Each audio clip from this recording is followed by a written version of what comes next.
তুমি আমার প্রভু ভোলানাথ, তুমি আমার প্রভু ভোলানাথ। হ্যালো বন্ধুরা, গুড মর্নিং সবাইকে। সবাই কেমন আছো? আশা করি সবাই অনেক অনেক ভালো আছো। আমি একটুও ভালো নেই, শরীর প্রচণ্ড খারাপ, প্রচণ্ড গলা ব্যথা, কী বলবো, কথা বলতে একটু কষ্ট হয়ে যাচ্ছে। আর দেখতেই পাচ্ছ মুখটা কেমন ফুলেছে, জল খেতেও পাচ্ছি না, এত কষ্ট হচ্ছে। তো সকাল সকাল উঠে সব কাজ বাজ সেরেছি, তো সেরে এখন না মুখ দিয়ে হা করতে পারছি না, দেখো কেমন ফুলেছে মুখ। আর গায়ে এখন জ্বর আছে, প্রচণ্ড ঠান্ডা লেগেছে। তো এখন এইটা হচ্ছে গরম, এর মধ্যে জল আছে কারেন্টে, এটাকে গরম করতে হয় চার্জ দিয়ে, তারপরে ওটা ছ্যাঁক নিচ্ছি সকাল সকাল বসে বসে, যে একটু ছ্যাঁক নিলে পরে ভালো লাগবে। তো তারপরে গরম জল লবণ দিয়ে করে ওইটাকে আবার গল গল করবো। তার আগে না একটু কালকে রাত্রের বাসি খিচুড়ি ছিল, 2 চামচ মতো খেয়ে আগে ওষুধটা খেয়ে নিচ্ছি ব্যথা, যাতে গলা ব্যথাটা একটু কমে, তাহলে আমি কথাও বলতে পারবো, এদিকে মুখও খুলতে পারবো। তারপরে বাসি জামা কাপড় সব চেঞ্জ করব, কিন্তু ব্যথা করছে এত, কোনো কিছু করতে পারছি না। তারপরে দেখো বসে পড়েছি আবার গরম ছ্যাঁক নিতে, যেহেতু প্রচণ্ড ব্যথা, অনেকক্ষণই ছ্যাঁকটা নিতে হবে যাতে ওইখানে ব্যথাটা একটু কমে, একটু টাটানোটা কমে। আর এমন ফোলা দিয়েছে, সবাই যা বলছে, আমাকে বাইরে বেরোলেই সবাই যা বলছে, কিন্তু আমি না ফ্রিজের কিছু খাই না, ঠান্ডা কোনো জিনিসই খাই না।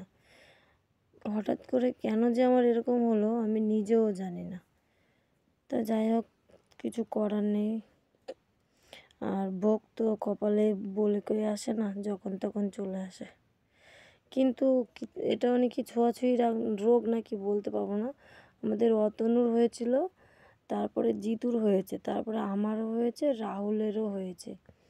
তো তারপরে এই দেখো গরম জল করেছি 1 গ্লাস, এটার মধ্যে লবণ দেওয়া আছে, এখন এই জলটা দিয়ে গল গল করবো। তো দাদা বলছে এটা করলে নাকি গলার মধ্যে যে নালা, মানে নালা কী কী থাকে ওইগুলো সব বেরিয়ে যাবে। তো তারপরে গল গল করা হয়ে গেলো। আর অঙ্কুশকে দেখো সকাল সকাল মাটিতে বসিয়ে দিয়েছি, কিচ্ছু করার নাই, কোলে নিয়ে থাকতে পারছে না, প্রচণ্ড কষ্ট হয়ে যাচ্ছে। তারপরে অঙ্কুশকে ছেড়ে দিয়ে এখন জিতুকে রেডি করে দিয়েছি। ওই দেখো জিতু রেডি হয়ে গেছে স্কুল যাওয়ার জন্য। তো এখন জিতু স্কুলে যাচ্ছে, ওকে একটুখানি আগিয়ে দিয়েই চলে আসবো, ওই একা একাই চলে যাবে। তো চলো ওকে একটু দিয়ে আসি, তারপরে যাব দোকানে।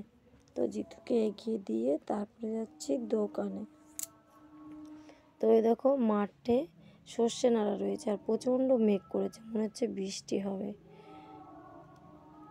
তারপরে দেখো দোকানে চলে এসছে, এই দেখো দোকানে এসে পুচুকে ছেড়ে দিয়েছে, আর ও কেমন খেলা করছে দেখো, এত খুশি। তারপর একটু দোকানে বসেছি, তোমাদের দাদাভাই গিয়েছে সর্ষেগুলো বস্তায় ভরতে, বৃষ্টি আসবে প্রচণ্ড, আজকে বৃষ্টি হওয়ার কথা। তো তারপরে দেখো এখনও সকাল থেকে রান্না করিনি, এখন প্রায় 11:30 বাজে। তো রান্না তো করতে হবে, কতক্ষণ আর শরীর অসুস্থ বলে বসে থাকতে হবে, এরকম করলে তো কী বলবো। আর এখানে তো আর মা নেই, এটা হচ্ছে শ্বশুর বাড়ি, এটা যদি আমার বাপের বাড়ি হতো নিশ্চয়ই মা আমাকে বলতো যে বাবা শুয়ে থাক, ভালো কি মন্দ, কিন্তু কিচ্ছু করার নেই, এটা হচ্ছে আমার নিজের সংসার, এই সংসারটাকে আমিই দেখে রাখি। আমার অসুস্থ থাকলে সবাই অসুস্থ হয়ে থাকবে, আমি যদি সবাইকে ঠিকঠাক করে রাখি তাহলে সবাই ঠিকঠাকই থাকবে। তারপরে রান্না টান্না করলাম, তোমাদের দাদাভাইকে খেতে দিলাম, নিজে খেলাম। আর অঙ্কুশটাকে আজকে অনেক ছেড়ে দিয়েছে, সারা উঠানতে প্রচুর খেলা করে বেড়াচ্ছে। তারপরে চলে আসলাম কলপাড়ে, আর অনেক দিন জামা কাপড় ধোয়া হচ্ছে না আমার, আর প্রচুরটা তো প্রতিদিনই ধুই, কিন্তু আমারটা ধোয় না। তো আজকে গরম জল করা ছিল, সেটা ভিজিয়ে আমারটাও ধুয়ে দিয়েছি। শরীর খারাপ, তবুও তার মধ্যে নোংরা জামা কাপড় পরে আর থাকতে পারছি না, ওর জন্য দেখলাম সব জামা কাপড়গুলো আগে ধুয়ে দিই। তো দেখো জামা কাপড় তো ধুয়ে দিয়েছিলাম, সব শুকিয়ে গেছে, আবার হালকা ভিজে আছে, শুধু এখন থেকে শাড়ি দুটো শুকিয়েছে আর সব ভিজা আছে। তো বিকালবেলা জামা কাপড় নিতে চলে গেলাম, মাঠের থেকে জামা কাপড় নিয়ে এসে তারপরে ভালো করে ঘরটা ঝাড় দিয়ে নিয়েছি, ঘরটা একটু গুছিয়ে তারপরে উঠানটা ঝাড় দিতে এসেছি। তো উঠানটা ঝাড় দিচ্ছি, তারপর উঠানটা পুরো ঝাড় দেওয়া হয়ে গেছে। আর এখানে 2 দিন ধরে আমার ননদ বাড়িতে ভীম একাদশী ছিল, তার পারণ গেল, লোকজনকে খাওয়া দাওয়া করালো, তারপরে আজকে না সেখানে অনুষ্ঠান হচ্ছে, তো বিকাল সন্ধ্যার পরে ওইখানে যাব। তো এখন আমি ভয়েস দিচ্ছি, কিন্তু গানের সাউন্ডটা না ভয়েসের মধ্যে চলে আসছে, তোমরা একটু ম্যানেজ করে নিও। তারপর জানি মনীষা কিনা মরিবে তারক না, তুমি আমার প্রভু ভোলানাথ, তুমি আমার প্রভু ভোলানাথ।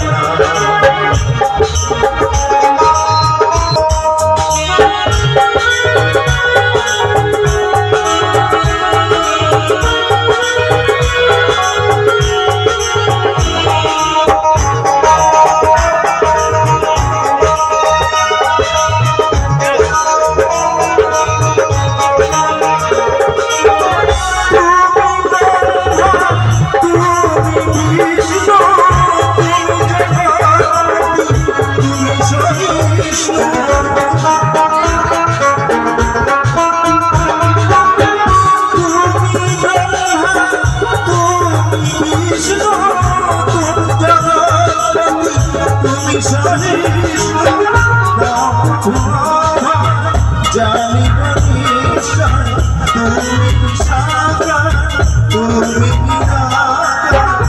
করিবে তারক না, তুমি আমার প্রভু ভোলানাথ, তুমি আমার প্রভু ভোলানাথ।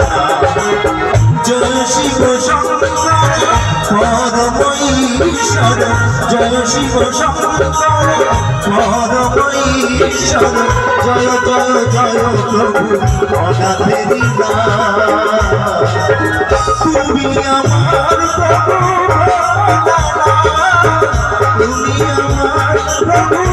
তারপরে মেলায় রেডি হয়ে চলে এসেছি। তোমাদের দাদাভাই একটা গান করলো, তোমরা তো শুনতেই পেলে। তারপরে দেখো নিচে বসে আছে, আর পুচু এত বিরক্ত করছে কি বলবো, বসেই থাকতে দিচ্ছে না দেখো। তারপরে একটা বাচ্চা মেয়ে উঠেছিল স্টেজে, বাচ্চা মেয়েটাও গান করছিল। তারপরে তোমাদের দাদাভাই একটা এগরোল কিনে দিয়ে গেল জিতুকে, তো জিতুকে খাচ্ছিল। আর এই দেখো এটা হচ্ছে আমার একটা দিদি, আমার যা। তো ওই দিদি অঙ্কুশটাকে নিয়ে খুব খেলছিল, কিন্তু অঙ্কুশটা 2 মিনিট 1 মিনিটের বেশি ওনার কোলে থাকছেই না দিদির কোলে। তারপরে এই দেখো পাশের বাড়ি আমার বুনু চলে এসছে। তোমাদের একদিন এই বুনুটাকে সঙ্গে আলাপ করিয়ে দেবো আমি। তো বুনুটাকে একটু কোলে নেবো কি অঙ্কুশের জন্য, ওর সঙ্গে কথা বলতে পারলাম না। তারপর ওইখান থেকে উঠে বাড়ি চলে আসছিলাম। তোমাদের দাদাভাই তো কথাই বলছিল না, এসে তো এখানে কি বলবো সিঙ্গার বলে কথা। তো যাই হোক, তারপরে একটু পাত্তা দিল আমাকে, বলল কিছু খাবে, তা একটু খাবার কিনে দিচ্ছে, ওইখানে খাবার কিনে দিল। তারপরে আমার ননদের বাড়িতে গিয়ে এখানে একটু বসেছিলাম।